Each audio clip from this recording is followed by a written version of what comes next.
My name is Simon Reed-Henry, and I'm the director of the Institute for Humanities and Social Sciences, and it's a real pleasure to welcome you today for what promises to be a fascinating discussion on the legacies and collisions of empire, race, and global capitalism. Today's panel discussion is going to be chaired by Musab Yunus, one of our IHSS strategic lecturers and a brilliant scholar in his own right. Musab is a lecturer here in the Department of Politics and International Relations, and his work examines the politics of international thought in relation to race and empire, and in particular to the Black Atlantic. Now, before handing over to Musab to introduce our speakers properly for today, let me just say a few words about the wider series in which this talk appears. At a time when we're all living in the early aftermath and ongoing crises of a global pandemic, we at the IHSS have embarked on a program of work exploring what aftermaths mean, how they operate, what conditions they give rise to. The humanities and social sciences have a rich, if somewhat unassembled, language and intellectual vocabulary for understanding and making sense of aftermaths as they form a part of the human experience. But how do aftermaths themselves reshape the plane of reflection, as Sartre put it? Well, today's discussion is going to offer some opening reflections, I hope, on what is surely one of the most basic and powerful of all aftermaths, the imperial legacy. And I can't really think of a more fitting opening to our year-long series of discussions on this topic. I'm incredibly grateful to all our speakers and to Musab for their time today, and look forward, as I'm sure you do as well, to the discussion to come. So Musab, I'll hand over to you and let you take the honors of introducing our speakers for today and the topic. Musab will chair the conversation, and there'll be time for some question and answers at the end. Thank you.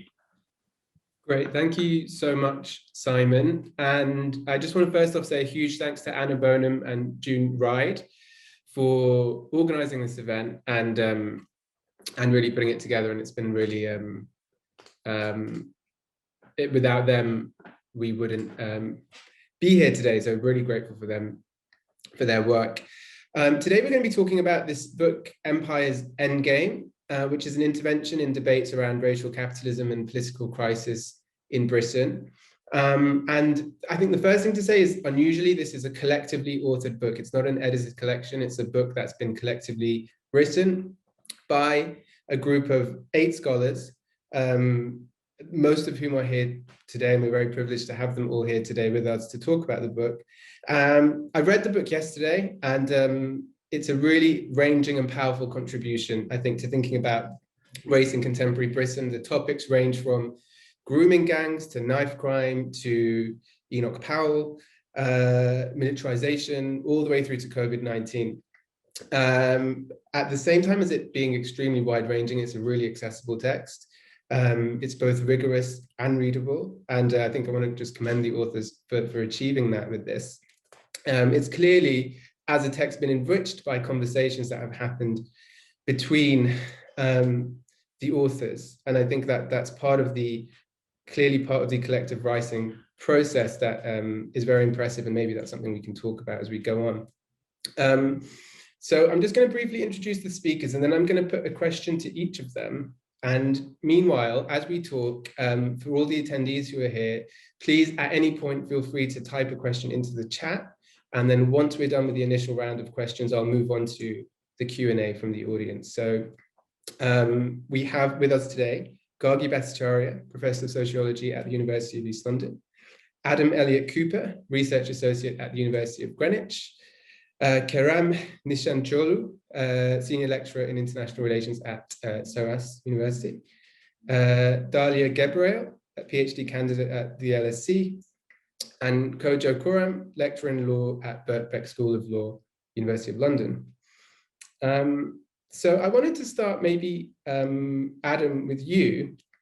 Now, in the book, you collectively draw a really interesting parallel between different kinds of racialized gangs. And that I find it very provoking, was something I hadn't really thought about before.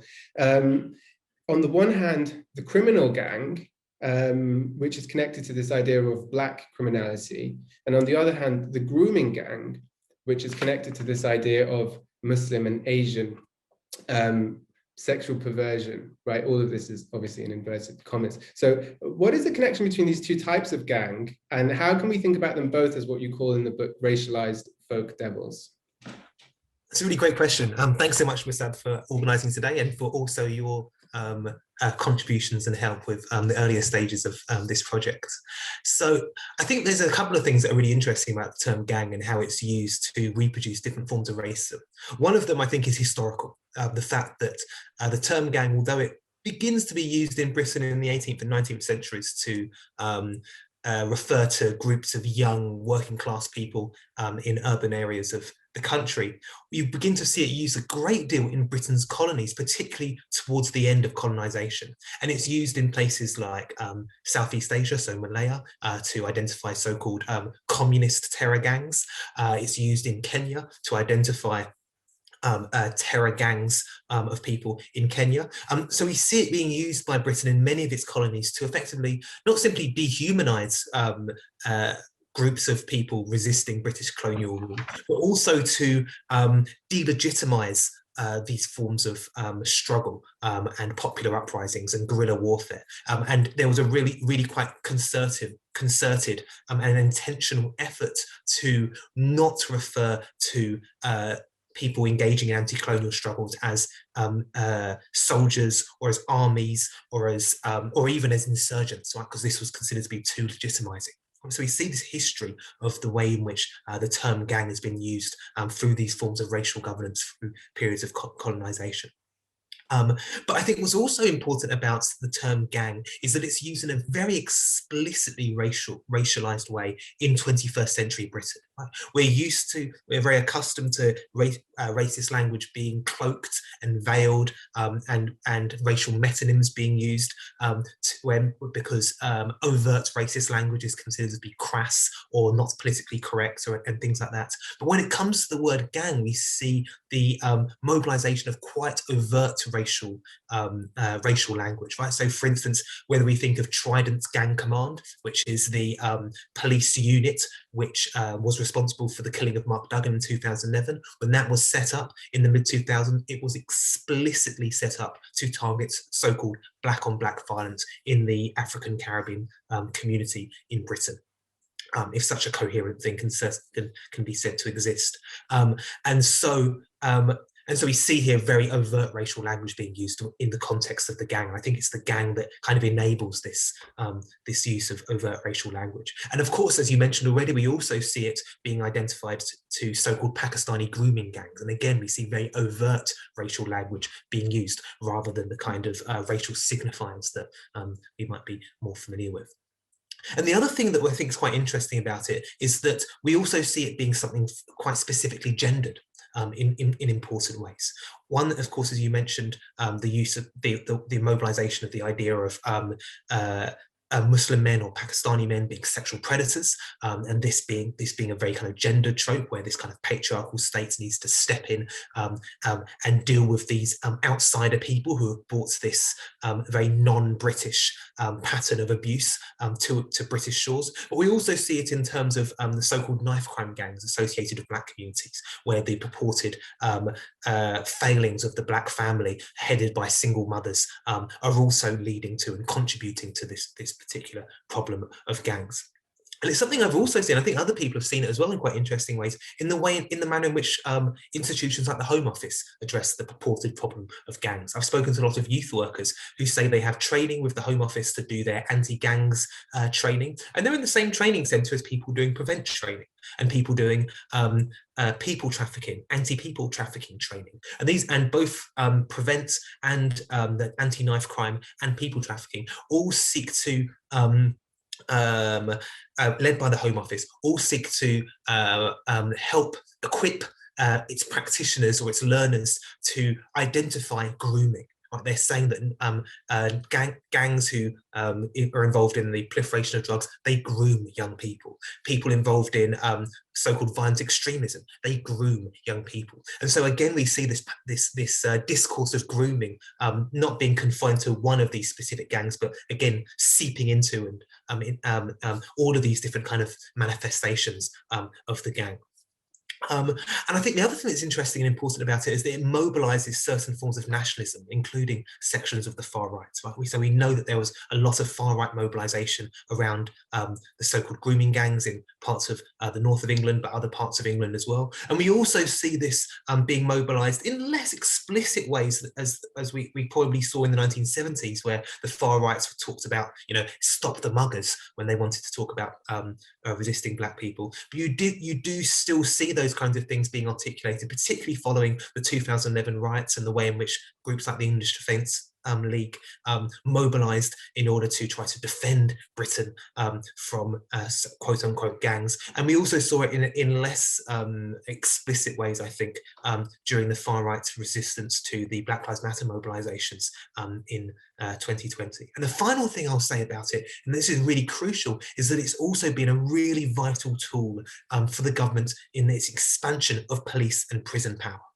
Whether that be in relation to policing, so through surveillance, through monitoring, through the kinds of injunctions that can be imposed on different people, all the way to, of course, stripping people's citizenship, whether it be through deportations, that people being deported because they're associated with a gang which has been involved in the proliferation of drugs, allegedly, or of course, as it's also been widely documented, people convicted of child sexual offences having their citizenship stripped, but also, of course, the fact that Britain's prison population has almost doubled over the last 30 years, and these kinds of offences being one of the most salient and compelling and effective ways in which the state has been able to justify this expansion of carceral power. Thanks so much, Adam. Yeah, I think one of the things you do in the book that's so important is talk about how these forms of criminality become represented as existential threats and what that sense of threat does for the politics of the country as a whole. Gargi, I wanted to move on to you. One of the aims of this book, and it's something that comes up quite a few times, including right in the introduction, is to talk about how race is constantly shifting. And despite the appearance of stability, you cite in the book Cedric Robinson this great quote where he talks about race being mercurial, deadly, and slick. And then you talk about how racialized folk devils, as you call them, don't just exist, but are constructed at particular moments and in particular contexts.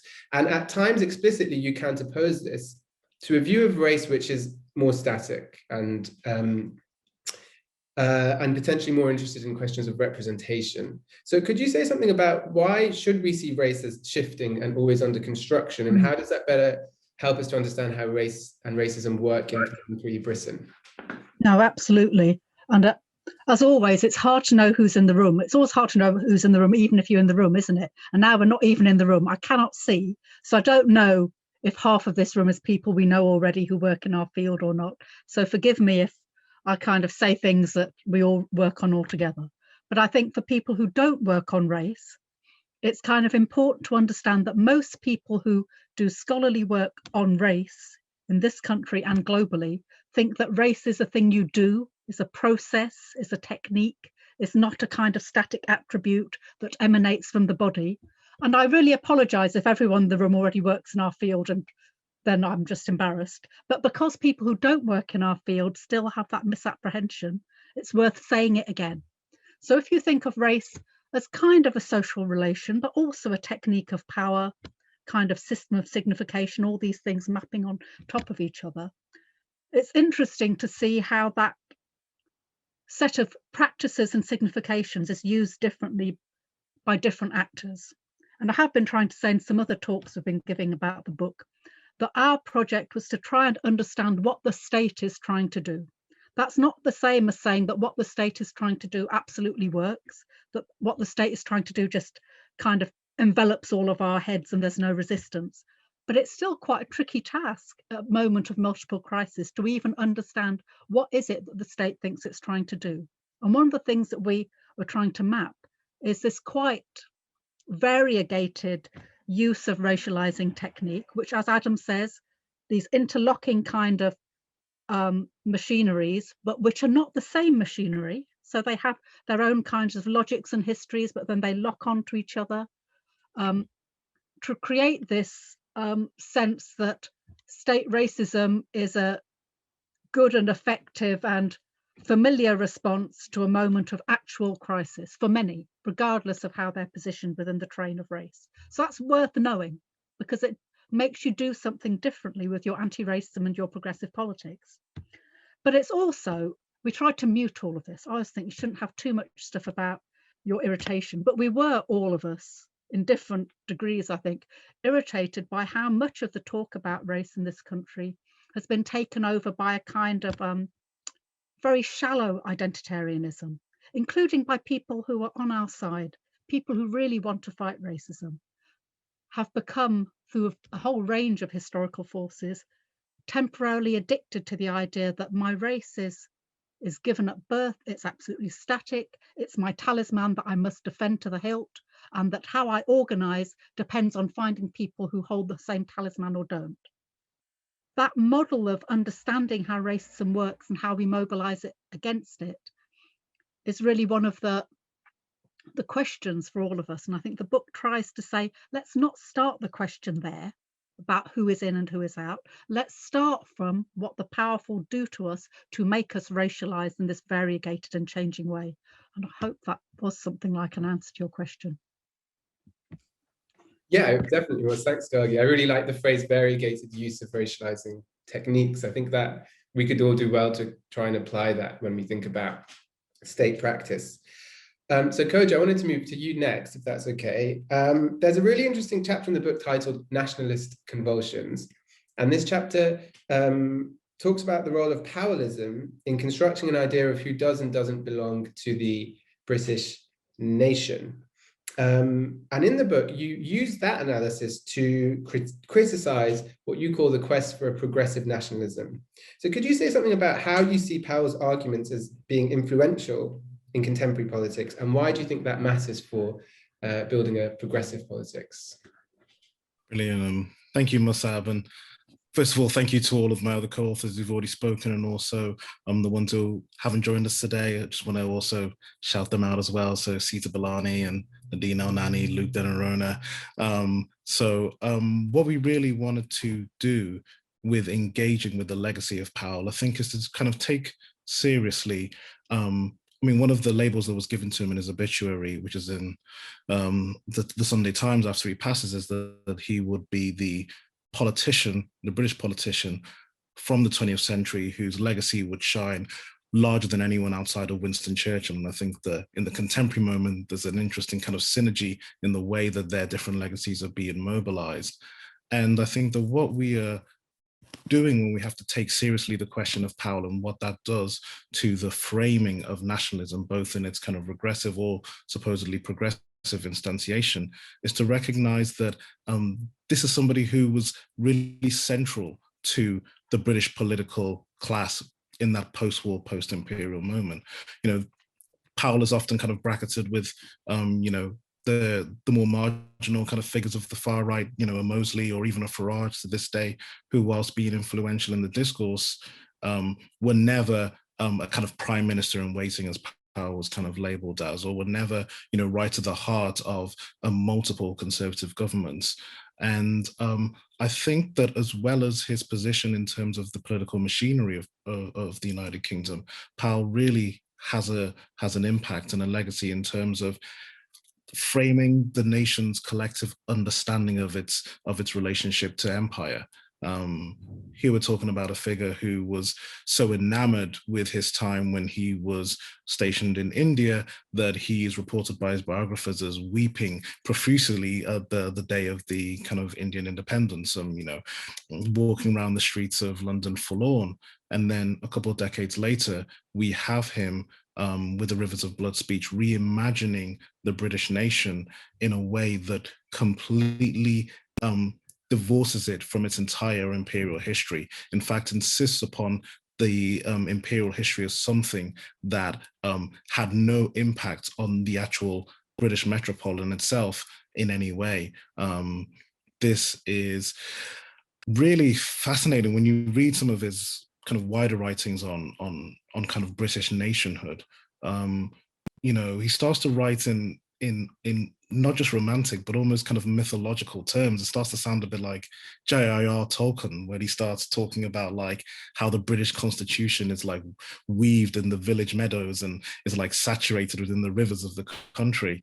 And it's this idea of Britain being this exclusive, distinct political, social, and cultural entity that hasn't been impacted by its 400, 500 year project of empire, that is able to encapsulate not only the more explicitly racist, more explicitly kind of confrontational cultural politics of an Enoch Powell, but also can tie in the kind of rhetoric around progressive nationalism of the Chartists and the Levelers and the suffragettes that we often find being directed towards by political figures who might reside on the left, but are feeling intimidated by the resurgence in nativist politics and are looking for a way to respond to that and to connect with, you know, this kind of binary of kind of metropolitan versus post-industrial left behind communities.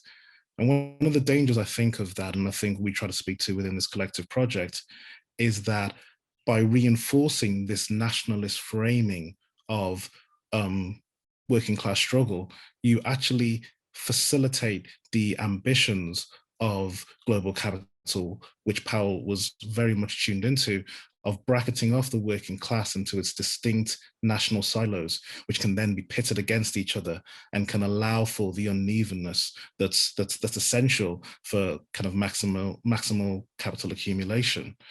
It's important, I think, to remember when we look at the Powell Rivers of Blood speech in '68, that he's also writing at a time in which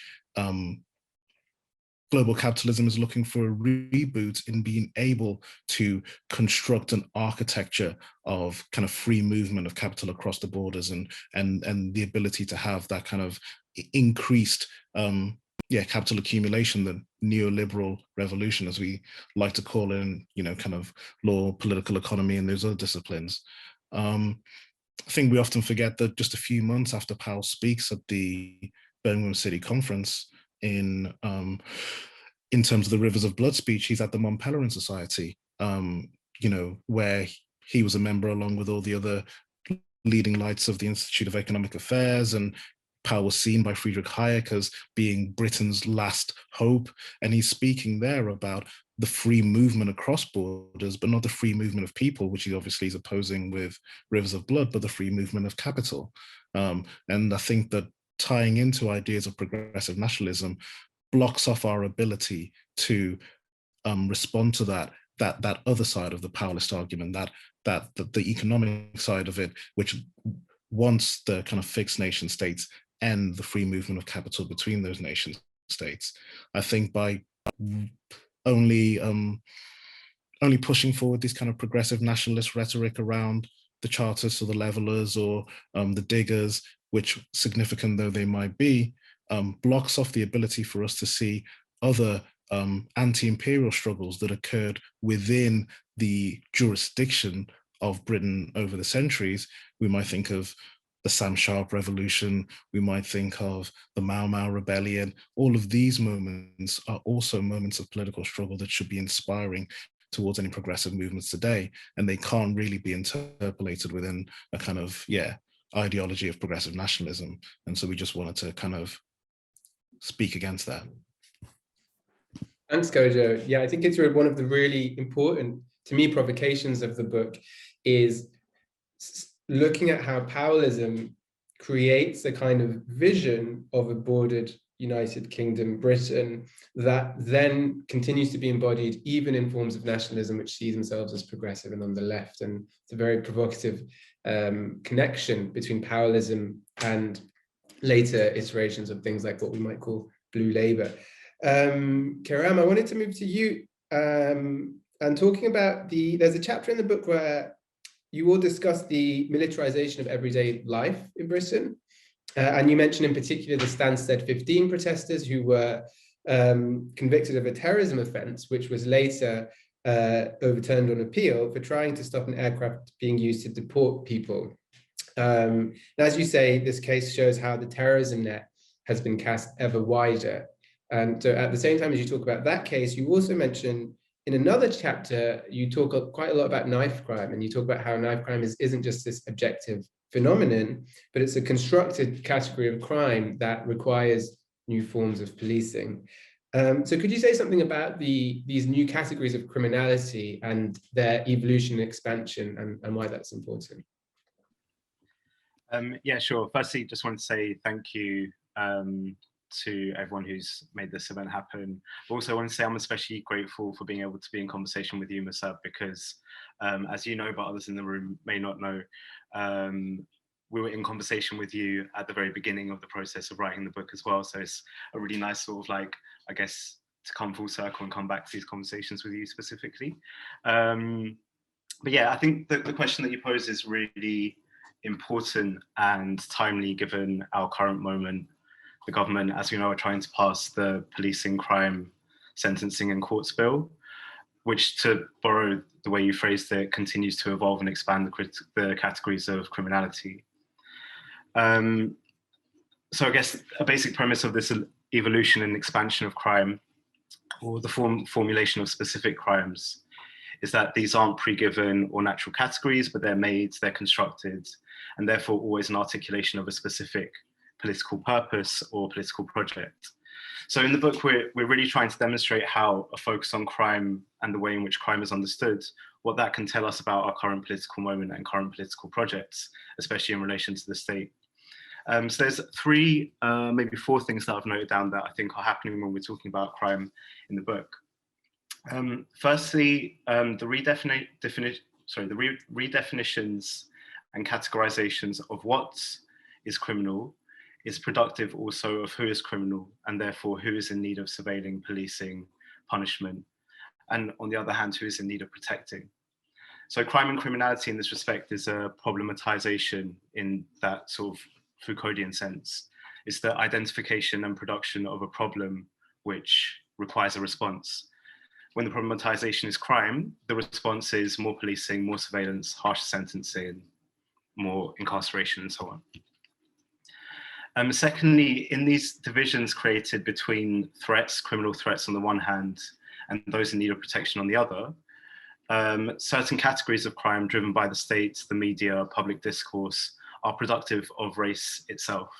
So going back to some of the things that I think Adam said, that Gargi said, race is something that's done. We're referring here to technologies, practices. Race in this respect is a crystallization, the outcome of a wider set of social processes and practices that aren't reducible to the body or identity. So yeah, these categorizations of crime and criminality don't simply map onto racial categories, but are the productive element of race making itself. Thirdly, and relatedly, the expansion and evolution of what constitutes criminality or crime in our current moment is also productive of the nation and what constitutes the nation in our current moment. So you referred to the example of Stansted 15. I think that's really telling, because the fact that the Stansted 15 were charged and put on trial as terrorists specifically, in this act, they weren't treated as civilian protesters exercising their right to free speech. They weren't seen as defenders of human rights, for example. But instead, they were recast as enemies of the state and traitors to the nation. So the work that crime and criminality is doing here is actively producing what is and legitimate areas of political contestation and action, and also who should and should not belong to the nation. And I think in this point, it's become an especially pressing matter since we wrote the book, an especially pressing matter because, and I don't think I didn't need to do too much explaining here, because since the book was published, we've seen, for example, the government launch a report into so-called extremist elements within Black Lives Matter and also Extinction Rebellion. And we've seen also, the point I started with, an attempt to pass the policing, crime, sentencing and courts bill, which will in turn, if the government's successful, produce an even more expansive range of policing power and in turn policing police violence. So yeah, so I think the thing that we're really interested in when talking about crime and criminality, the way in which it shifts, expands, evolves, is understanding how those practices in turn constitute the nation, who belongs, who doesn't, and with it, how crime and criminality are categories that are actively productive of race and racism. Thanks, Karam. Yeah, I think the active production of categories of crime is so important to this book, and it's really quite revelatory to start thinking about things like knife crime as not just problems within the nation, but in some sense actually helping to constitute the nation and helping us to imagine who belongs and doesn't belong, and why the nation exists and who it protects and that kind of thing. Just a quick shout out to our attendees.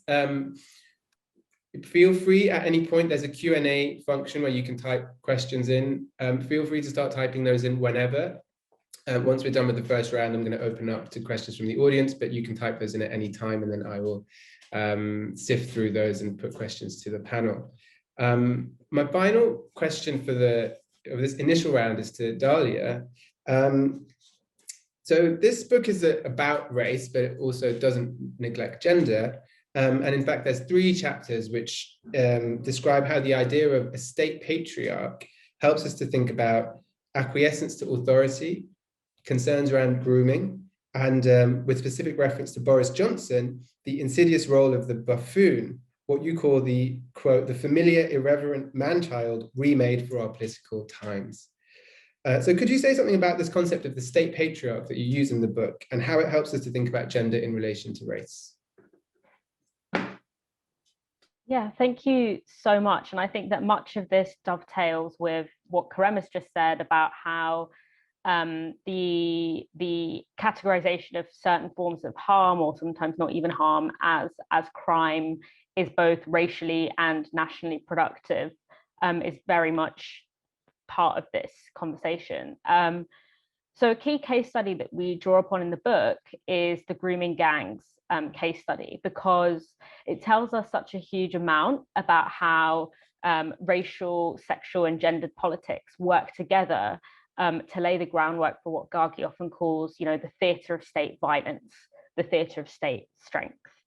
And in particular, that power-like claim of taking back control that has dominated politics, not just in the past few years, but throughout the entirety of the modern British state's existence, is one that is made against this backdrop of the kind of sexualized racial politics that we saw unfold in the grooming gangs case. So I'm sure we're all quite familiar with the details of the case, but to sort of summarize really quickly, the case refers to a media and political firestorm that emerged from a case in which young white girls, predominantly in social care, were sexually exploited by what was portrayed as predominantly South Asian men in the north of England. Now, we know that child sexual exploitation is endemic in our culture, in our political, financial, cultural institutions. And we also know that one community is not more inclined to engage in such behaviours than others. But in this particular event, the story very much became about a unique epidemic of brown men sexually exploiting young white girls, an act of sexual violence that is somehow more violating than others. And across the pond, many have pointed out that the seeming contradiction between the election of Donald Trump, who himself has been accused of rape, sexual assault, and sexual harassment by 25 women, and who has literal audio of him boasting about sexually assaulting women, and the fact that his election platform was built upon the idea that he was going to protect women and girls from Mexican rapists. And that was the most famous tagline from his first speech announcing his presidential candidacy. Many ask, how could an alleged rapist gain the presidency off the back of claiming to protect the nation from rapists? But through the lens of the book, we see how this contradiction may actually not be a contradiction when you situate it in the context of the state as a colonial and racial formation. So the trope of the grooming gang began in the far right. In 2006, we have Nick Griffin making a speech, and I want to preface this with not all child sexual exploitation is classified as grooming gangs, and that for me is a very racialized formation. So in 2006, we have Nick Griffin making a speech where he claims that these 18, 19, and 25-year-old Asian Muslims are seducing and raping white girls in this town right now. It's part of their plan for conquering countries. By the period 2010 to 2015, the grooming gang becomes a staple of the tabloid and broadsheet media. And by 2020, we have Home Secretary Priti Patel expressing disappointment that Home Office report commissioned specifically to look for evidence that certain ethnic groups are overrepresented in child sexual exploitation cases, did not find that to be the case. Uninterested in actually understanding the root causes of sexual exploitation, the report was suppressed until it was forced to be made public. And the grooming gangs incident is partly salient because it shows the migration of talking points and policies from the far right into the very heart of the state. The far right is able to position itself as the legitimate restorers of power to a nation state weakened and somewhat feminized by political correctness and multiculturalism. So the argument of the book is that this set of events was not just problematic because it minimized the seriousness of child exploitation and spread harmful stereotypes of South Asian men, but that it shaped the remit and the character of the state. It is one of the foundational myths, as it were, for the post-2008 iteration of the British state. Indeed, the 2008 financial crisis displayed what looked like a spectacular failure of the state to protect people's livelihoods and lives from predatory finance. And of course, this was never what it was supposed to do, but the crash certainly punctured a hole in the myth of the post-war social contract that many had attached to the state. And in order for the state to reassert itself, to reassert its legitimacy, it turned to the realm of the racial and the sexual, which often go hand in hand, to evoke a more manageable national crisis and lay the ground for the state to display its might, its power, and its necessity through acts of violence as a protector of its subjects against foreign racialized violence, which most frighteningly articulates itself through the sexual. Indeed, the great irony of it is that if you read the reports into child sexual exploitation, especially that emerged out of specific cases used in the grooming gangs media coverage, it actually reads as a great indictment of the state as a protector. It is a classic tale of police dismissing the concerns of largely working class girls in social care. We see the police having used common phrases to describe the girls, things like risk-fueled, drawn to it, sexually available, prostituting herself, and asking for it. And yet it became instead a mandate for the state and police to increase their surveilling and punitive remit. We saw calls in The Guardian, for example, for the, quote, proactive recording of Asian males in some areas. The same paper called for Muslims to, quote, stop acting like immigrants and become part of British society.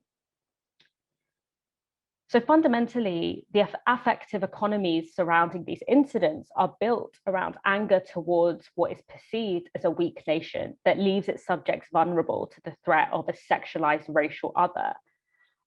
Typical headlines from across the whole spectrum of British newspaper media included things like child sex grooming not investigated because of political correctness, or fear of being branded racist or anti-Muslim in politically correct modern Britain has meant the authorities have ignored the cries of parents. And, quote, gang members have grown wise to the wimpy ways of Western society. So the idea that police are afraid of being seen as racist, of course, falls short when you consider that men of color are probably the most policed and surveilled group in the country. But the ascribing of words like sensitive, nervous, and afraid to the nation state invites the public to feel shame and anger towards its failure to act as a nation state. And the grooming gang's formulation, with its reduction of focus onto the Asian male white girl dynamic, produces sexual violence perpetuated by racial others as uniquely menacing and renders invisible the possibility of young girls of color experiencing sexual violence. Not only this, but taking Nick Griffin's "They Do It as Part of Conquering Countries" with Jack Straw's later statement saying that Asian men see white girls as easy meat. The sexual violence here is reframed as occurring out of hostility to Britain. It is an attack not on the girls themselves, but on the nation. The perceived racial dynamic of the abuse, rather than the abuse itself, is what makes this a crisis. The harm experienced by the girls and the institutional misogyny and neglect that gave rise to it is not the story. So it's important here, and I'm going to finish on this, to bring in the twinning of state violence and state neglect, which runs throughout the book. the nation state positions itself as the father, the protector of its subjects through violence, through policing, through border control. At the same time, the austere state is retreating from any function that could be related to care, from providing resourced and actually caring system or functional system of social care, healthcare, and childcare. It's been a failed father. Using the metaphor of the household budget, it's mismanaged its finance and it's not bringing in enough money to keep the household running. Of course, this is partly blamed on the weak and feminized fathers of the past, but it is also something that the current nation state is allegedly failing to rectify. And this is where I think the progressive patriotism line of thinking becomes appealing to so many, which is where which we also address quite heavily in the book. The argument being that the winning formula is to retain the sexual, gendered, and racial form of the state, but to be better at fulfilling the provider role of the state patriarch, and of course, only being that provider for its biological children. Thanks so much, Dalia. And I think the concept of a state patriarch is one of the many kind of innovative coinages of this book, and one of the ways I think it really helps us to think through some things that we potentially know already, like race and gender work together, but it brings that to another level, and it concretizes that in relation to contemporary Britain. So as rich as all of this has been so far, it's clear, I think, that we're only going to be able to scratch the surface of the book today. So I just want to say to all the attendees, I would really recommend buying the book. And if you're boycotting Amazon, it's available on Pluto Press website direct. So I want to move on to the Q&A section now. And I have 3 questions that I've taken out of what has come from the attendees. So thank you for those. And please feel free to keep them coming. And if we get another round going, I'll move on to those. So question number 1, and basically I'm just going to read out the 3 questions, and then I'll just open it up to the panel, and anyone who wants to come in on any of them can do so. Question number 1 is from Shireen Fernandez, and she asks, can nationalism ever be progressive? Question number 2 is from Nathaniel Cole. And Nathaniel says, this government is seemingly steamrolling ahead with any plans that they want, re-policing, immigration, criminalization, etc. As the book closes, it speaks of the progress being made in the UK for the fact that we can, about abolition and the end of empire being the start of a new beginning for us. And then Nathaniel says, do the panelists feel there is enough time to fight the government and the state to get to that point? And then the third question is about a recent report on race that has emerged in the UK, too late to be included in the book, and whether any of you have any comments on that report. So over to you guys, anyone who wants to jump in on any of those questions.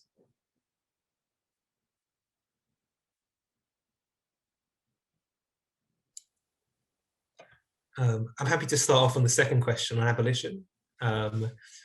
Is there enough time to get to where we need to get, right? Because, and I think it's a really important question, not only, of course, because as we know, the government are trying to criminalize protest as we speak, and people are resisting that. And that, as already mentioned, the government are really expanding the power of the carceral state through a number of different avenues that we've already discussed as well.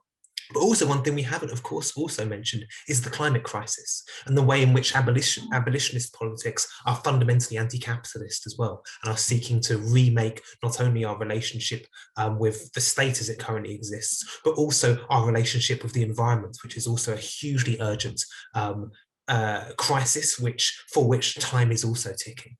And I think that we have a responsibility to have hope. We have a responsibility to attempt to dismantle these structures of power which are destroying not only our lives, but also potentially our environment as well.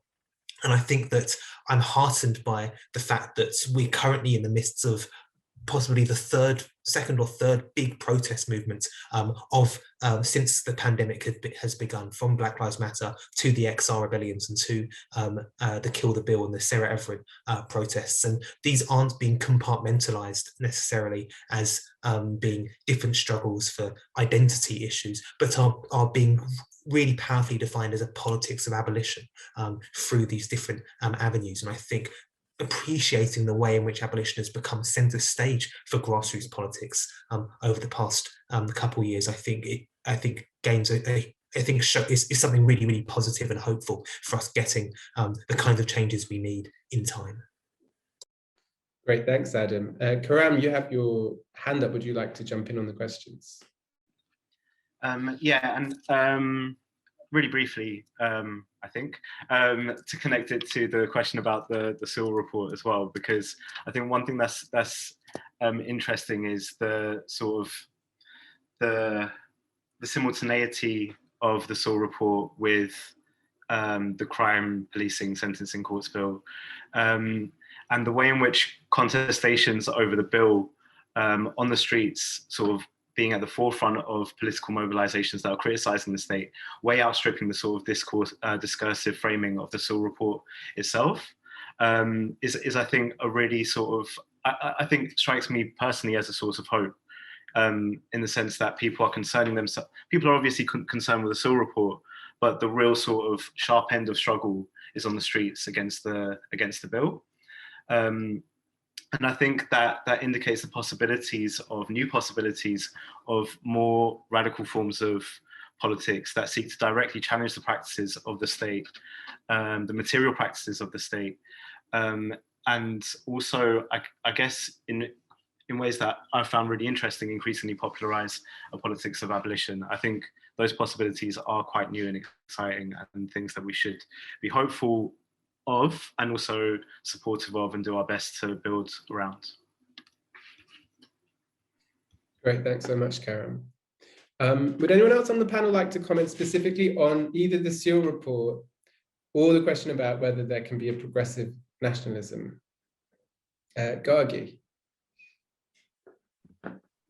I did say something very briefly to Shireen in the chat about nationalism, but again, not knowing who's in the room, it's worth probably saying a bit more. There's quite a long and honourable tradition of critiquing nationalism in all its forms across progressive movements. I think people in Britain forget that because there's such a kind of acceptance of everyday patriotism, you know, that word. But I think, you know, actually the Western left has got quite a long and honourable tradition of saying, look, the nation state cannot be wrested away from its capitalist formation and interests. It's not here to help and look after you. It's when you're told to rally around it, it's almost always to evade and hide some other social contradiction, which is probably more central to your lives. But I think some of the stuff that's happening in Britain is partly people from very different traditions of national liberation struggle saying, do you really mean all nationalism? And I've certainly been in rooms in the last 3-4 years where people who've basically fought the colonizer in the streets and jungles have said, look, really, you're saying that framing of what our liberation struggle, that has nothing to be retained. And I think that is a different conversation for the global left, isn't it? The temporary use of the nation as a kind of receptacle. I think that's quite different from what's going on in Britain. We write this long before all those elected people bought the flags to put in their front room, and you think, oh, it's so predictive, our text. It's like, oh, every bad thing we think of, then they come and do it worse. So like Keir Starmer buys his Union Jack to have alongside him every time he speaks, long after we finish the book. But that means that question of the nation as a kind of fixing gesture, when you can't say or do anything else, when you can't even put together any policy document, you can always get your Union Jack out. That kind of politics, you know, I don't want to speak for my family, but I think they all agree that cannot be salvaged, and we should not be seeking to salvage it. What are we even doing? You know, forget that. We've had 10, 20, 30 years, you know, when I was young, Billy Bragg was writing this thing again about, oh, can the left be patriotic? You think, no, we cannot. We can love each other through a different rhetoric, and abolitionist politics is also about that. We can narrate a way of commonality and what brings us together, which might even be a geographical one, which might be about place, it might be proximity, it might be about both proximity and connections across distance, but it can't be the nation. That's not available to us, and we should just stop mourning it. Great, thank you, Gargi. Kojo, you have your hand up. Oh, it's Kojo and Dahlia. I'm not sure who was first, sorry. Dahlia. I think Kojo, if you have to leave at 3, do you want to take it first, and then I can go? Okay, sure. Yeah, well, I'll be very brief. Just in terms of, you spoke about the so-called Sewell report, the Race and Ethnicity Commission, headed by Tony Sewell, and Progressive Nationalism together. And I think that in the report, you actually get some of the most explicit articulations of the limitations of progressive nationalism that you could hope to find. All over the Sewell report, there is this, romanticization of kind of Danny Boyle nationalism, of the Olympic ceremony where we are all holding hands in, this kind of NHS, suffragette, Shangri-La, and it's completely in coherence with the attempt to try and discredit understandings of institutional racism, of trying to reinforce this idea of the kind of split between the interests of Black and ethnic minority communities and the white working class, and all of that kind of dividing of a kind of collective working class project that is entailed within the Sewell report. And so in that report, I think we can really see how, the limitations of progressive nationalism, how little further forward they can take us. In the report, there's an attempt to even reimagine the experience of transatlantic slavery as a culturally enlightening experience, maybe something similar to Carnival. Is this what progressive nationalism is all about? If it is, then I think that, at least for me, you can count me out. Thank you, Kojo. Dahlia. Yeah, and I think that sorry, noise. I think that also, even when we look at, I think the question of whether or not it can be redeemed in Britain is like a done deal. Like, I don't think that it's really worth discussing. I mean, I guess it is, but like, whatever. I think that but even when you look at like within national liberation struggles, which is an anti-colonial struggle, which are probably like the only reasonable or like use of the nation, like the nation in outside struggle, even there you see in the writings, particularly feminist writings, particularly writings that then went on to lay the groundwork for queer studies, etc., there's a lot of contestation, a lot of conflict within those movements about whether or not to retain the primacy of the nation state, and a lot of people who are arguing against it. And I think that tells us that even in those contexts, because the nation is often firstly so intrinsically connected to a state, but also because it always requires the material and imaginative constitution of that which is outside of it, and therefore those people with whom you cannot have kinship with, which is always kind of related to, these other kinds of deterministic categories, right? That for that reason, I think even within those contexts of national liberation struggles, it was always seen as a risky, potentially reactionary, potential dead end. And a lot of if we're going to talk about like aftermaths, a lot of the reflective writing that has taken place in the aftermath of those struggles, in the aftermath of that, a lot of the critique that has asked, how did these incredible national liberation struggles become so easily co-opted, not the national liberation struggles, but the outcomes become so easily co-opted by a kind of neoliberal capitalism. And for a lot of the people who were engaged in that critical work, it was that internalization of a nation state form that made that transition so much easier. So I think that we should also look at why that was